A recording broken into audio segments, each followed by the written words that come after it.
Hello, my name is Anvit Mishra and we are Team Polar. Our device is the Blaze Extinguisher and Reporter, otherwise known as BEAR. Our product has been designed with the intention of reducing the impacts of wildfires around the globe. Capable of destroying entire ecosystems, wildfires jeopardize homes and businesses, as well as risk the lives of endangered species and firefighters. A single BEAR unit is composed of a myriad of existing technologies refined into a specific purpose. A BEAR unit is made up of a thermal imaging camera, a 360-degree rotating base, a rotary sprinkler, copper piping, diaphragm pumps, 2 aluminum cisterns containing water and calcium chloride alginate gel, a Bluetooth tracker, a motion sensor, and electronic equipment to keep the device functioning smoothly. The energy source that will provide power for these devices will depend on the region's characteristics and natural resources. 2 possible renewable energy sources include solar panels and wind turbines. All these innovative technologies will be linked together to form a single BEAR unit. Researchers have been working hard designing more efficient firefighting, prevention, and detection technology for years, but we believe that with a combination of these 3 capabilities, other innovations are no match for BEAR. Prevention methods center around controlled burns and public education methods, but when done with poor foresight, intentional fires can cause disastrous side effects. Slash and burn methods, primarily used to clear out large sections of forests, can kill or displace wildlife, harm communities, and alter water cycles. Current detection devices have varying capabilities. Thermal imaging cameras are already used by firefighters to detect wildfires and determine the characteristics of their burn. But these devices have never been used in a fixed position to detect wildfires before they begin. Other methods include human watchtowers, which have been slowly falling out of use in America. Sometimes drones are used, but are inexpensive and would have been slower in speed than BEAR, as it would have been constantly surveying the area in low flying passes. Satellites, which are also used, can only detect smoke and large fires. They are also used in public informants, which are slow, sometimes unreliable, and only efficient use in residential areas. So here's a step-by-step process of BEAR. The thermal imaging camera will be placed on the tripod head, which will spin in a circle. If BEAR detects any heat anomalies, the camera will take a picture and send it back to the app/website that will be monitored by people at the local fire department. As you can see, this is BEAR's website. If there's a yellow dot, that means there has been no heat anomalies. If there's a red dot, that means there has been heat anomalies. It also shows the fastest route from the firehouse to the location of the fire. We'll also have a camera section for the BEARs to connect to the website so that the firefighters can have an up-to-date access to what the fire looks like. Our company plans on outsourcing some manufacturing of singular pieces, such as the thermal imaging camera, to other businesses. The pieces that will need to be refined will be manufactured by Polar factories. The total costs of the materials of a BEAR unit sum up to around $4,100. Compared to less effective and often more costly wildfire prevention, detection, and extinguishing devices, BEAR will provide efficiency for all groups involved. If the camera detects an intense fire, the product's combating system activates. The sprinkler will use a mix of water and a calcium chloride alginate gel, stored 60 feet away in a cistern and pumped through cork and copper piping. The sprinkler will activate and sprays water and the gel in a full circle. When the sprinkler activates, a Bluetooth tracker sends the location of the camera to the app. The firefighters can start the journey to the fire, knowing the exact location. And when they arrive, they find BEAR fighting against the fire and buying precious time. Each grid, consisting of 4 BEAR units, their power source, and their cistern, will be constructed by a specialized team with the expertise and foresight to safely install the units without major disruptions to the local wildlife and their specialized protected species. These teams will be curated by our own staff to highlight the needed characteristics of potential buyers and employees. BEAR is predicted to need minimal maintenance, as after every major use, firefighters will have been deployed to survey the situation and react accordingly, as well as refill the aluminum tanks and detect the obvious errors in the system that were not caught by our Bluetooth tracker, which will be programmed and connected to all of our systems to monitor the equipment. Habitats just like this oak grove are common throughout our home state of California. Currently, the grasses here are green and lush following the rainy season.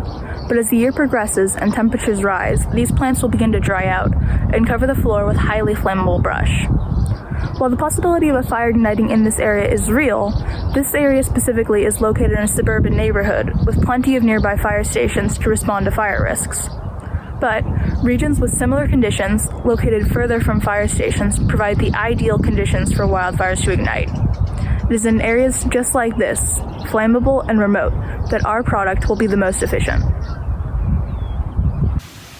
As our company plans to partner primarily with government agencies, government funding is a recognizable route to funding our company that will provide us with connections to create partnerships. But it is known that government funding can be difficult to obtain, so other methods of funding will need to be considered. Private funding options such as venture capitalist firms provide an additional option to allow us to build up our company and receive business advice for an equity stake of our company.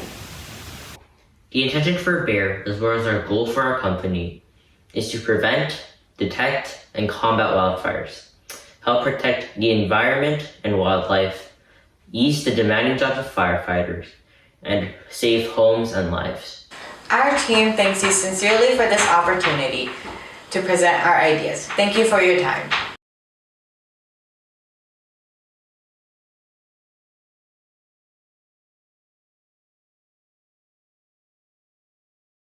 Nigeria generates over 32 million tons of waste annually, out of which Lagos accounts for about 7.3 million tons.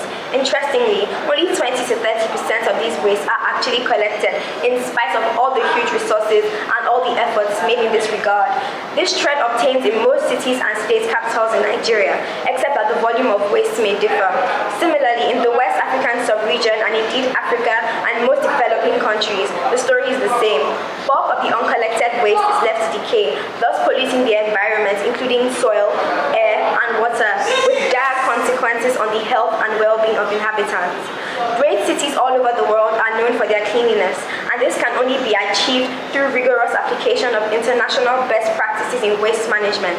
Therefore, substantial investment in smart technology is required to achieve effectiveness in waste management process, especially in Lagos and other cities in developing countries. What is the way forward? After intensive research and interactions with some stakeholders, members of the team in Komigo have come to realize that a part of the problem is that Loma does not have adequate information on the waste dumped in non-designated sites.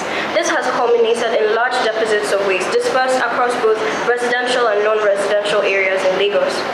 We strongly believe that there are many patriotic citizens who are concerned about this anomaly and are willing to provide correct information on identified waste outside the designated areas to Loma. An effective, affordable, reliable, and seamless communication facility, such as EnviroCop, would certainly provide greater access to such citizens to communicate more effectively with Loma towards improving waste management in Lagos. EnviroCop is a mobile app solution that is citizen-driven, which tracks, processes, and sends information on waste around the environment to the authorities and the operatives with a feedback system to the citizens. EnviroCop allows citizens to report cases of indiscriminate waste dumped around their neighborhood with ease at little or no cost. EnviroCop is vital to the waste management process.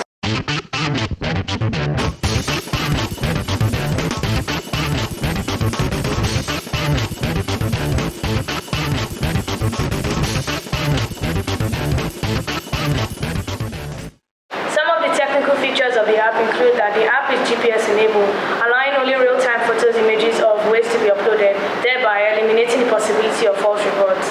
Automatic routing of data across subscribe interface of relevant personnel or organs for appropriate action. It has bespoke features to accommodate unique characteristics of potential users. What is required is to acquire the app or the proprietary right and to configure the identity of the owner and thereafter put in place all the necessary facilities mentioned earlier to drive the process. It connects with API for traffic monitoring. These are some of the potential benefits.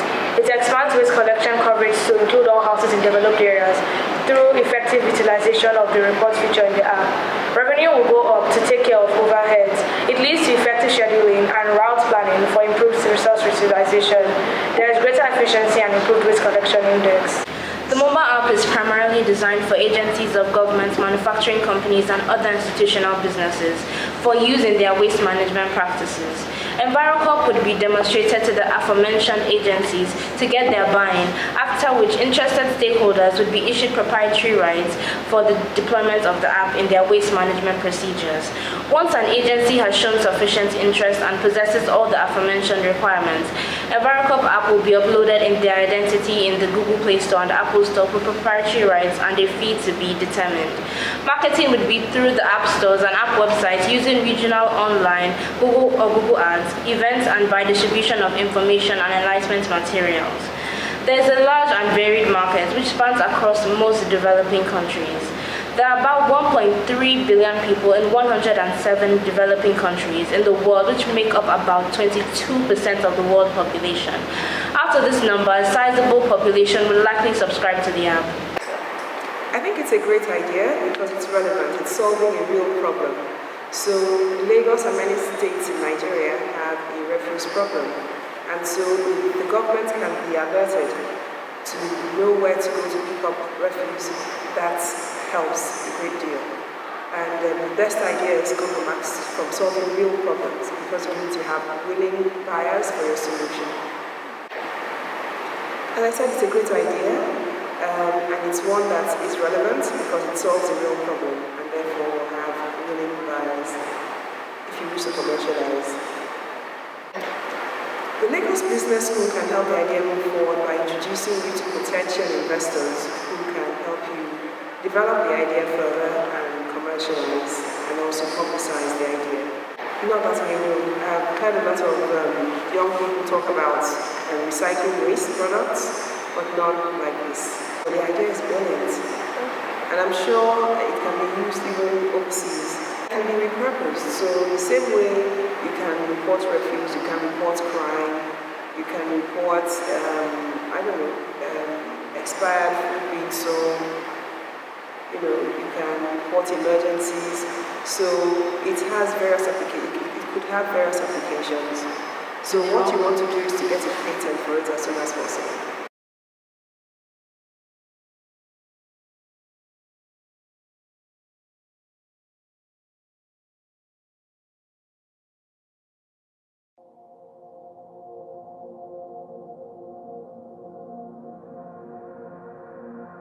In recent years, the world has seen a surge in environmental issues, climate change, deforestation, among others. One of these issues is eutrophication, a problem resulting from the improper treatment of water.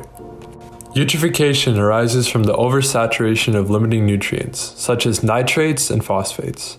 Limiting nutrients are found in excess concentrations inside of wastewater, fertilizer, and runoff. Take the example of this Illinois pond. An influx of nutrients from fertilizers causes the primary producer populations to increase, consequently leading to more minnows and pike.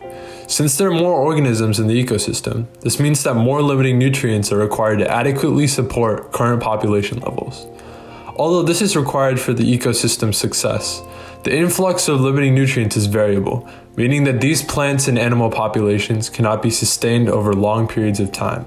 Because of this, the organisms in the pond begin to die, leading to an accumulation of detritus, or organic matter, in the pond.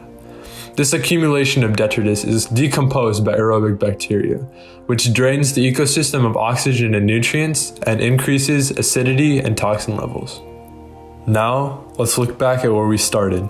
This pond used to function smoothly with stable levels of algae, minnows, and pike, but after the increased flow of limiting nutrients, all the algae and fish have died, toxin levels have risen, and the water has lost its oxygen and nutrients. Humans are not able to use this water for consumption, irrigation, or recreation, all from runoff. Eutrophication isn't just restricted to this pond in Illinois, as eutrophication affects over 65% of estuaries in the United States and more than 30% of lakes throughout the world. With such a large effect on the environment and financial productivity, eutrophication is estimated to drain $2.2 billion from the US economy every year. Although there are similar products and services already on the market or in development, Eutropod currently does not have any direct competitors, as there are no other products available that use an enzyme-based approach to solve eutrophication. Eutropod's conceptual design is unique in comparison to our competitors because of its low price point, easy implementation, and eco-friendly approach to balancing the environment. Unlike algicides, filtration systems, physical extractions, and water dilution methods, Eutropod's applications are designed to protect marine ecosystems over long periods of time. Eutropod uses a preventative approach to controlling algae growth rather than a reactive one. Our eco-friendly method of keeping algae growth at a stable rate ensures stability for all organisms in the ecosystem. After looking at the chemical processes surrounding eutrophication and the nitrogen cycle, we found a solution that is eco-friendly, cost-effective, effective in large ecosystems, and easy to use. Eutropod. Eutropod consists of 4 enzymes from denitrifying bacteria, which convert nitrates and nitrites into nitrogen gas. Eutropod's enzymes last for 3 to 4 weeks, meaning that nitrogen levels can stay balanced for weeks at a time. Eutropod also comes with a set of nitrogen testing strips, designed to help determine the amount of Eutropod solution to put at a time. Through the use of denitrifying enzymes, Eutropod is far different from solutions available today. Our solution renders nitrates and nitrites to nitrogen gas, meaning that these nitrogenous compounds are still part of the environment and in a safe form, but cannot cause eutrophication. Although the process to use Eutropod is simple, the manufacturing process is far more complex and includes decades of background research conducted on the processes of denitrification and protein synthesis. As stated previously, Eutropod draws from the process of denitrification, a process that converts nitrates and nitrites into nitrogen gas. In order for the process of denitrification to occur, the nitrates and nitrites undergo a series of enzymatic reactions. To employ these enzymes in the Eutropod solution, we will first extract enzymes from Pseudomonas fluorescens, a naturally occurring bacteria that creates denitrifying enzymes. From here, we will prepare an expression vector with the newly edited genes. This expression vector will contain elements that ensure that the host bacteria will be provided with everything it needs to express the gene.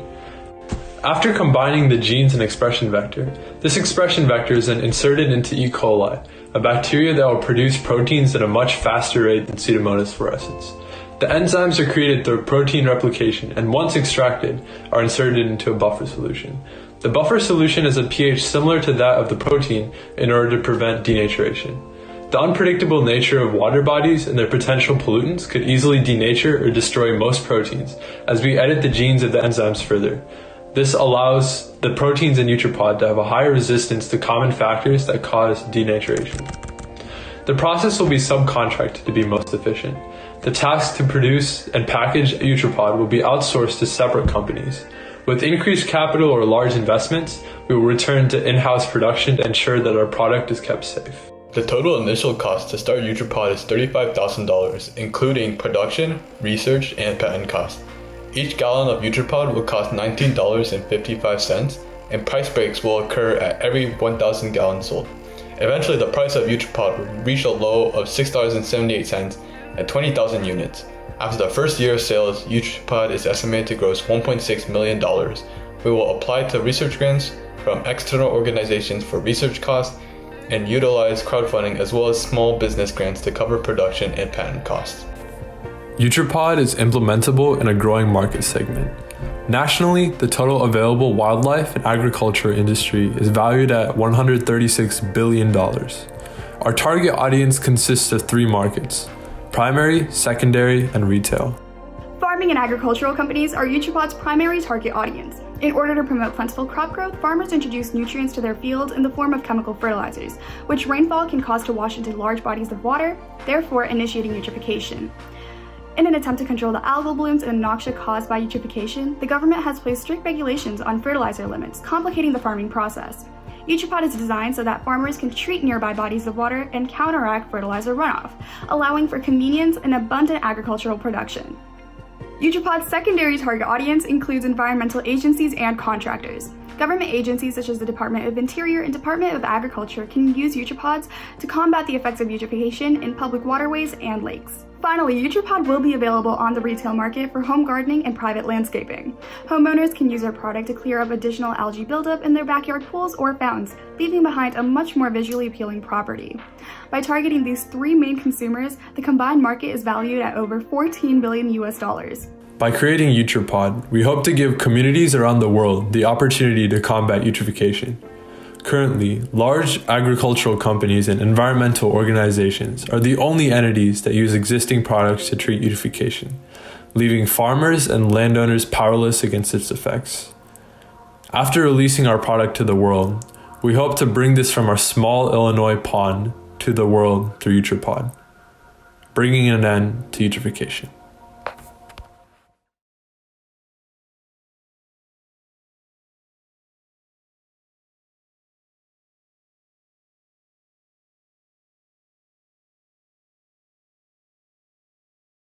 Hi everyone, I'm Sean, the CEO of the project Horus, and today I would like to talk about some of the problems with poaching. First of all, there is no effective system in the current market to prevent such behavior. Due to the inefficiency, poaching breeds crimes such as money laundering, armed militia, and drug dealing. Another major obstacle in anti-poaching is the risk of injury or death. Over 800 people died worldwide during attempts to stop poaching since 2012. Few competing products have appeared in recent years. WWF, for example, they install human recognition system on their thermal camera and place it on stationary posts around the park's border, and also on top of mobile units that is owned by the rangers. However, such systems have a lot of loopholes in it because once the poachers get inside the border, the chance of them being caught and being discovered have significantly dropped. And another product, on the other hand, that is the Earth Ranger. It is a real-time digital map collecting data and GPS information from animal color, from rangers' radio, and also including vehicle tracking. I mean, it is an effective system when the manager is trying to organize patrols and rangers patrolling roads. It is less successful in catching poachers or to rescue animals. People seem to express the common wish for a new, more advanced, more high-tech solution to monitor the poachers and the animals. And that is exactly what we are trying to accomplish. Behold, as we show you, a brand new era in animal care and anti-poaching. This is the Eye of Horus. Eye of Horus is a well-rounded anti-poaching system that places animal movement detection at its core. Such system contains 3 general steps. At the first stage, EOH will optimize rangers' routes around past poaching hotspots using big data. At the second stage, thermal camera combined with human recognition software can successfully spot intruders and transmits location for a timely interference. The third stage, EOH can identify injured animals through our unique algorithm and alerts medicine team and rangers on time. A major feature of our surveillance system is its detection of unauthorized personnel in reserves. By using a DNN for image segmentation, we obtain the approximate geographical location of people in the real-time surveillance footage and compare the result to the locations of rangers or tourists in the database, since authorized people were wearing a GPS tracking device to notify the server of their location. Any disparity is reported to the control room. Another feature of our system is to spot injured animals from undetected poaching and mitigate the damage with in-time medical support. To detect injured animals, we used a similar image segmentation technique and mask out the location of the animal, then record its movement pattern and compare with the normal threshold of its type. If the result yields significant abnormalities, such as limping and unconsciousness, our system reports to the control room for the medical team to carry out their response. Apart from monitoring the real-time risk inside the reserve, our system also provides assistance to rangers at the reserves. In order to propose the best patrolling route for rangers to follow, we use K-means to cluster the geographical location of previous poaching incidents and maximizes the coverage of each patrol around the reserve. Through an innovative and far more integrated system, EOH can drastically increase the survival rate of wildlife and make anti-poaching safer. Our grid-like arrangement of camera can effectively cover 94% of the protected area and detect 90% of the injured animal that is either wanted by natural factor or human reasons. The precision will still increase as we collect more data. Our human recognition system is similarly powerful, as our current accuracy have reached 91%. For each 4 kilometers the intruders move from the border, the chance of them being discovered will increase by 70%. If EOH is applied in Kruger National Park, we can at least save 344 rhinos per year. Due to such efficiency, the number of workers and rangers needed in a national park can decrease by half. The Eye of Horus has a large and booming market because of the large and diverse application of its behavioral analysis algorithm. It can be also applied to cattle or pets to diagnose whether they are sick or injured, using the same method as it detects for wildlife. While advanced technologies are expected to be extremely expensive, the cost for the EOH system is shockingly low. Let's use the Kruger National Park as an example. The park has an area of 19,485 square kilometers. We plan to install our system at a cost of $13.5 million, the equivalence of what the park spends annually on anti-poaching. However, as we move along, the cost will only be the maintenance fee, which is $120,000 a year. Also, the algorithm would grow, thus making the required number of cameras lower and lower, and the entire system cheaper and cheaper. Therefore, we estimate that the algorithm would save at least $1,230,000 each year after its installation. This is only the cost, and it's already significantly cheap. And also, as the civilian version is significantly more cost efficient, we are expecting to be profit positive right at the start. The Earth is old, and we all know that. 150 species extinct every single day based on UN convention. The rate of rhino poaching is also expected to rise 350% by 2030. If we don't do something right now, 40,000 endangered species will be completely gone from this earth and left us a broken ecosystem, and we will be the ultimate victim. Thus, for the enjoyment of our future generation, lend a hand to anti-poaching and choose the best method. EOH is not only 10 times cheaper than the conventional method, it is also the most effective technology compared to other competitors. Besides long-term benefits, when AOH technology is applied in pet markets, it can be presently profitable because the market is shown to have a 24% increase by 2025. Through the Eye of Horus, we aim to find new and alternative solutions to tackle the problems within the ecosystem. Our principle has always been to never stop innovating, to never let ourselves be constrained in the proverbial box, and to let imagination fly and utilize it as a powerful tool. We hope through deploying a more advanced and integrated system, animals will be protected anywhere on Earth, no matter in the wild or at home. We hope this fire of innovation to get more people to think about environmental problems we are facing and will face. And to always love thy nature. Save thy nature.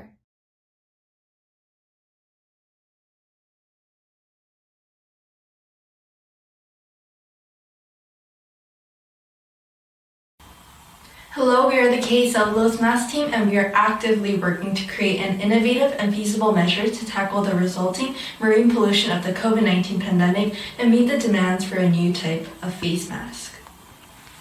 First and foremost, our team was formed by 4 passionate high school students, all interested in how biological molecules can positively affect the economy and reduce pollution. In essence, the nature of our business plan is a proposal of an alternative bacteriocellulose for the environmental harmful substance, also known as polypropylene, which is often utilized in disposable masks. Now, you may be wondering what exactly is bacteriocellulose and what kind of incentives would we have as consumers to prefer these materials over the existing polypropylene.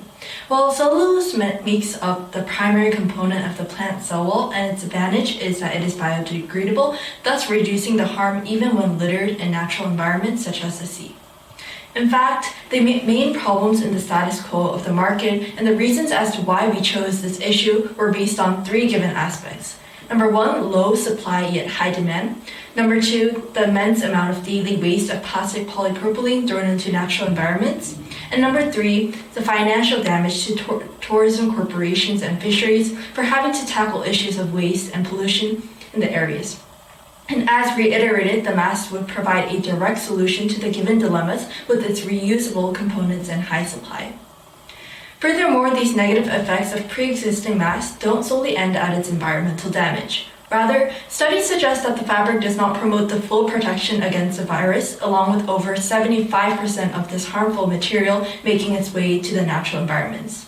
In fact, the United Nations Environment Program announced that the unauthorized littering of these masks could bring secondary transmission.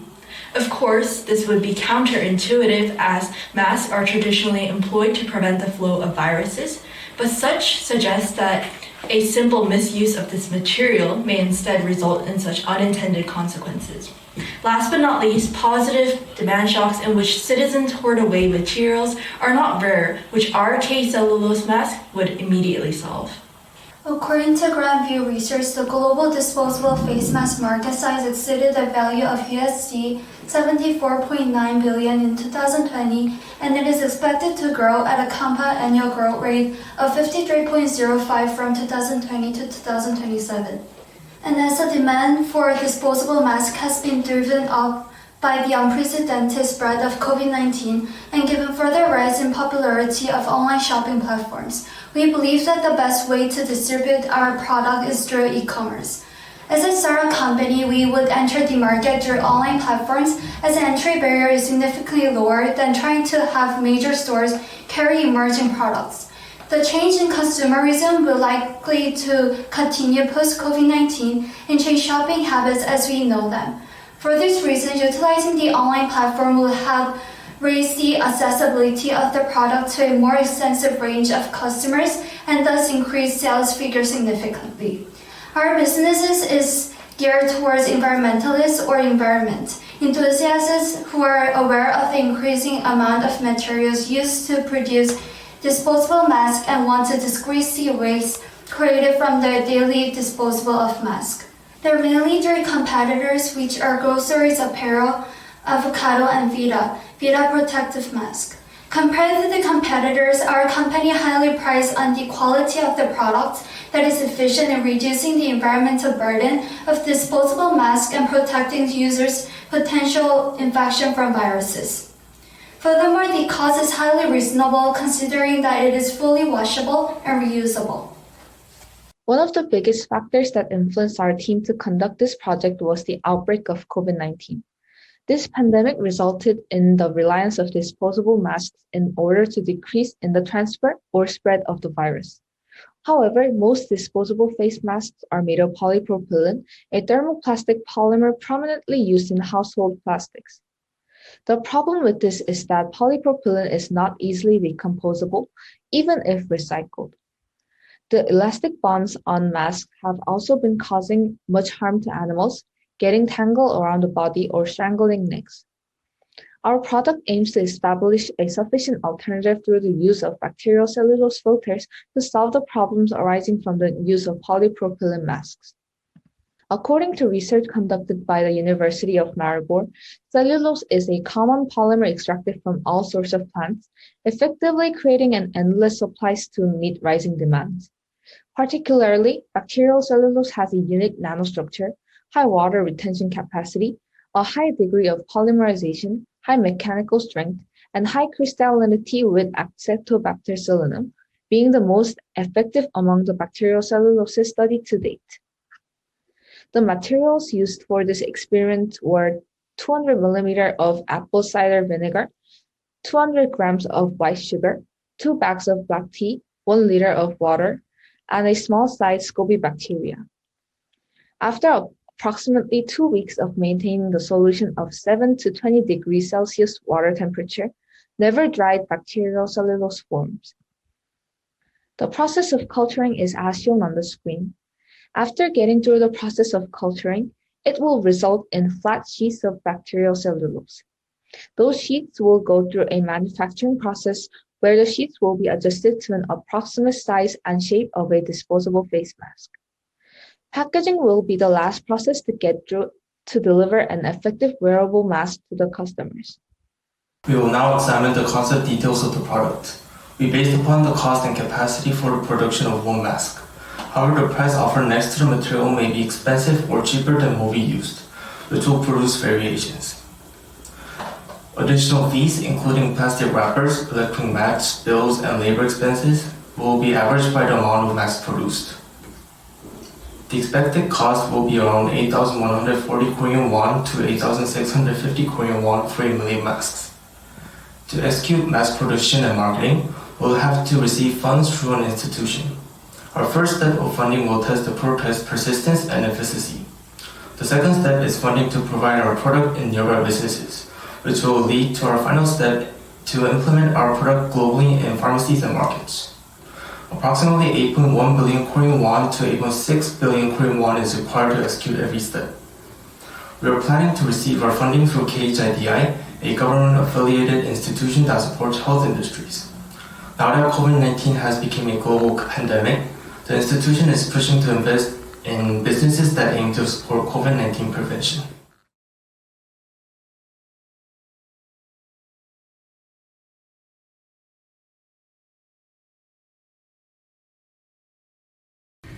Every second, the sun provides enough energy to power the entire world for over 2 hours. By that same metric, in just an hour of the sun's exposure, we could fulfill the global energy demand for a full year. But solar energy made up only 2.3% of total electricity generated in 2020. So there's enough energy to last the Earth for, by all means, eternity. We just aren't harnessing it. Hello, I'm Allison Lee, Director of Operations. I'm Ryan, Content Strategist. I'm Senan Sanadira, Research and Development Specialist. I'm Derek Wang, the Technical Specialist. And I'm Pooja Kedia, Business Analyst. We are Promethean Energy, a team of young visionaries on a mission to capture clean energy from its limitless source, the sun. Inspired by Prometheus's gift of fire to man, which prompted human achievement, our company seeks to follow in kind. Promethean Energy is home to innovations that gel, or give everyone light, which represents our 3 core values: the commitment to our customers, growth through teamwork and partnerships, and illumination of emerging technologies. Despite the numerous advancements in solar energy, developments and dedication to integrating them in modern instruments have largely been stymied by the failure or inefficiencies of inverters, which convert the direct current output of a solar panel into electric grid-friendly alternating current. There have been painstaking efforts to improve photovoltaic cell technology. However, these efforts can be easily wasted if another, arguably more critical, aspect of solar technology is not up to par: the solar inverter. So the improvements on inverters, I think, is just a matter of making it so that the DC to AC conversion can hold onto as much of that original power that was generated in the first place, lose as little as possible. That might have to do with better materials or stronger technology or whatever it might be. But I know that is a big focus on improving efficiency because the cells are quite efficient as they are right now. So like kind of the inverters are where you do have some more room for improvement. As the world shifts towards solar technology, there's a greater need to increase the sustainability and efficiency of this technology. Many organizations are searching for high energy and efficient solar tech, such as the New Jersey Transit System and other public centers looking to be more environmentally sustainable without losing the overall power mechanism efficiency. Our approach to addressing this challenge is to optimize solar inverters. Here at Promethean Energy, our new product, Gel Inverter, promises to expedite this transition to an affordable, reliable, and sustainable energy system. The last few years have reflected tremendous growth in the renewable energy market. In 2019, the solar inverter industry achieved a record high rise in consumerism, crossing the $9 billion value threshold. Particularly, the global microinverter market has shown a promising increase in the past few years and is forecasted to grow tremendously in the next few years. The global microinverter market size was valued at $2.5 billion in 2020 and is projected to reach a market value of $6.5 billion by 2025. It is expected to to grow at a compound annual growth rate of 20.8% from 2020 to 2025. Many prominent companies are hoping to shift toward using renewable energy. One such company that holds an interest in these technologies is New Jersey Transit Corporation. As of recent, they have been looking for methods to make their daily operations more efficient across their network of railroads and bus transportation. NJ Transit expressed their desire to use cost-effective solar energy grids to power their train systems, which will require a large energy capacity and efficiency while implementing clean energy options. Gel Inverter meets this demand by implementing the novelty of aerogel material science into solar microinverter circuitry. Whereas traditional inverters require a series of relatively bulky, inefficient capacitors, Gel Inverter replaces it with a single supercapacitor boosted by a layer of 3D printed graphene aerogel, the world's lightest solid, that also has highly profitable properties, such as an extremely low density, high thermal insulation, and large operable surface area. By having a lifespan that outlasts all current solar technology, our patent-pending design will successfully compete with other products on the microinverter market. In addition, the need for accompanying Promethean energy in the renewable energy industry rests in our innovative solutions to the major factors that can either stunt or promote industry growth moving forward, which are efficiency and cost effectiveness. Our goal is to integrate Gel Inverter into projects that can further protect our environment, such as the previously mentioned solar-powered public transportation. Current approaches to making solar panel technology a more viable option as a renewable energy source in today's market include three basic principles. They include adding more base hardware, increasing the layer numbers, and decreasing silicon prices. Our direct competitors include Enphase Energy and SolarBridge, while our indirect include SunPower and LG Solar. However, we expect a strong return from this side of the market because the vast majority of companies are catering to homeowners, while our company primarily focuses on marketing to companies and the government. So not only are we entering an uptrending market, but we are also on the path to secure a largely unexplored, but also very promising niche. Our concept's technological compatibility with such endeavors is yet another reflection of its greater potential to surpass the features of competing inverters. Having conducted interviews with experts from the U.S. Department of Energy's Solar Energy Technologies Office, the U.S. Energy Information Administration, and the Solar Energy Industries Association, we have gained valuable insight and mentorship into how our solution fits into the commercial sector. Furthermore, Derek and I, as officers of the Promethean Energy Research Department, have extensive experience in novel material science work. We have previously written a research paper analyzing aerogel monoliths and their potential future applications in a variety of fields, ranging from space to electric solutions. So we have considerable expertise in the fundamental mechanics behind our product. In order to capitalize on the market, we also have to have a steadfast funding plan. First, we plan on using Fundraiser and Kickstarter to establish $40,000 in funds. We then hope to win the American-made Solar Prize, which will give us $50,000 per prize winner. This should add up to about $300,000 in seed money. Then, we will have the ability to apply for the Small Business Innovation Research and the Small Business Technology Transfer Program, in which we could garner up to $200,000 more in funds. Using our increased presence, we were able to present our work to professors at the UPenn Viper program, an interdisciplinary major group focused in sustainable energy and business, and also pick up as much funding from investors. 85% of these funds will be allocated to research optimizing the performance and ensuring the competitive price of Gel Inverter. In approximately 3 to 5 years, Promethean Energy seeks to present inverter technology to NG Transit, which has allocated more than $500 million to solar technology. This will create immediate profitable returns on investment and also save on costly marketing in the short run. We will then expand to other similar long-term projects and use that opportunity to expand to surrounding residential and business energy infrastructure. Here at Promethean Energy, we are committed to supporting the UN Sustainable Goals by 2030 for people, planet, and prosperity. Our priority SDGs include number 7, affordable and clean energy, number 11, sustainable cities and communities, and number 13, climate action. Ultimately, investing in renewable energy resources and adoptable, clean, flexible energy infrastructure are key to achieving our mission. Even as our business cements ourselves as a prominent figure in this industry, we will continue to seek out better alternatives and continue to innovate and push the limits of solar technology. Thank you for your time. To learn more about us, please visit our website, getpromethean.us.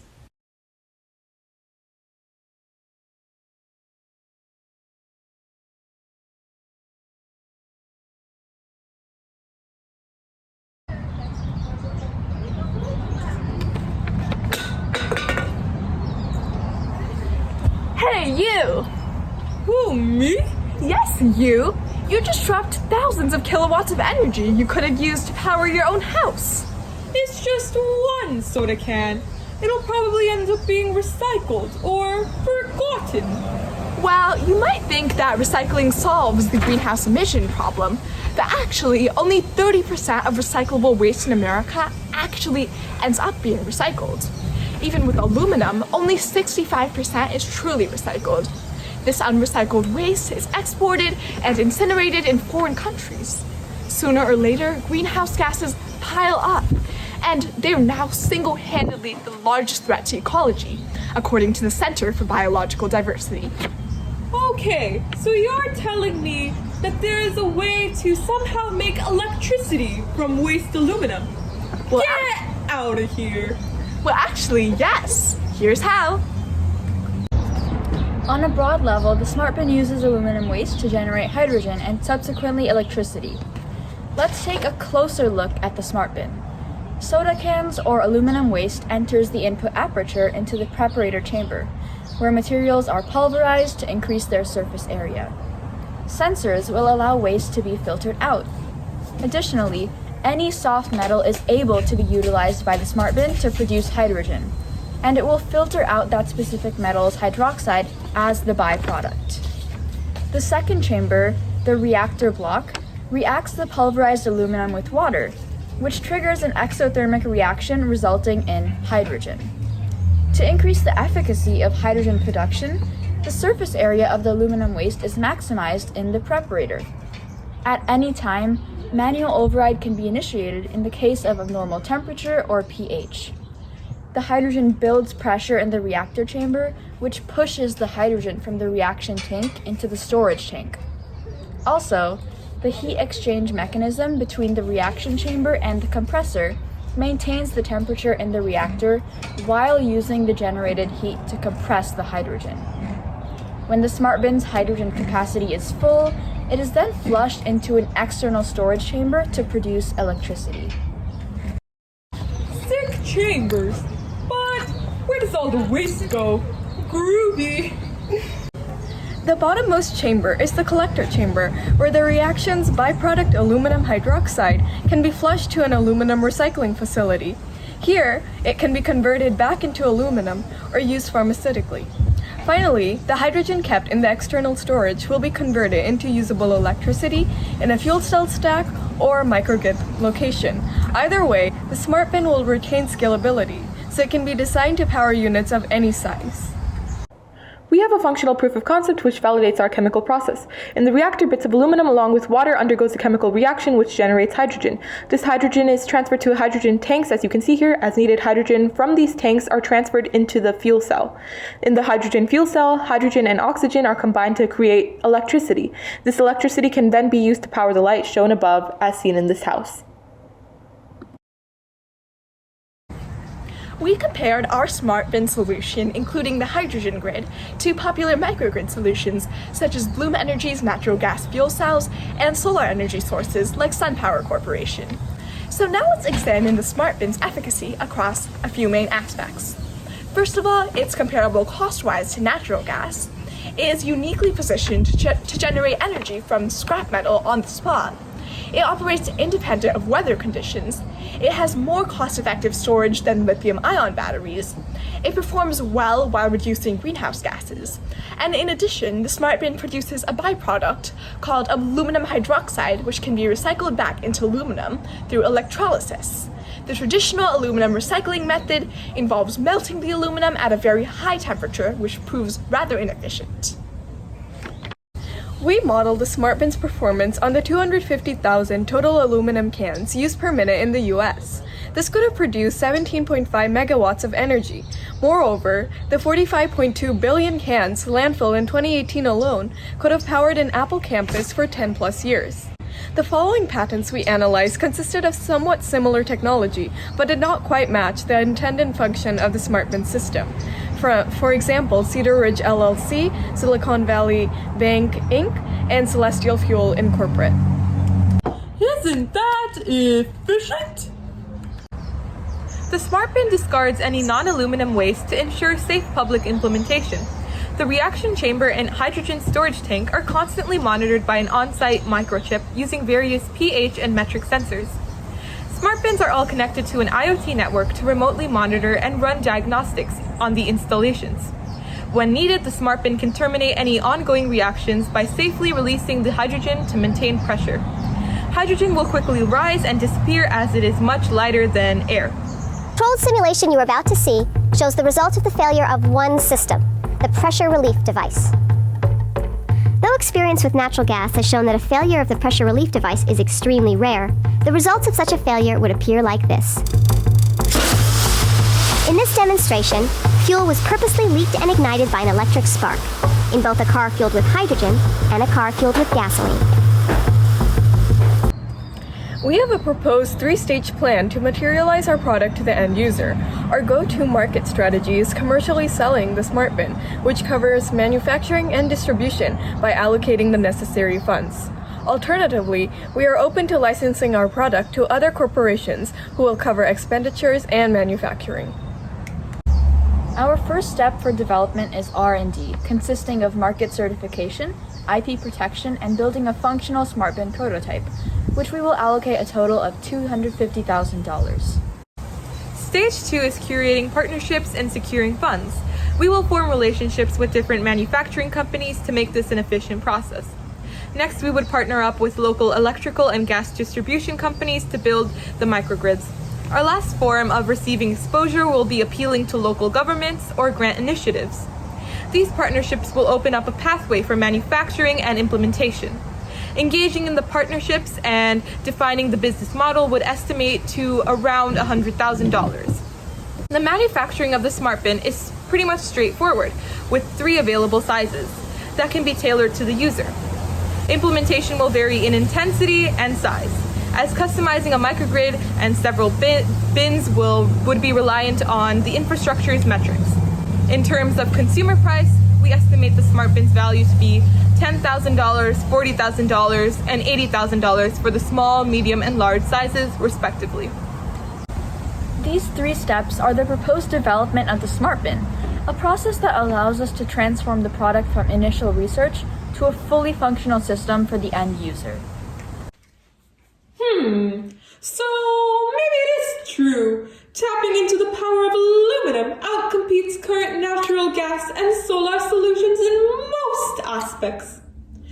Thank you, Team Smart Bin, for powering my house.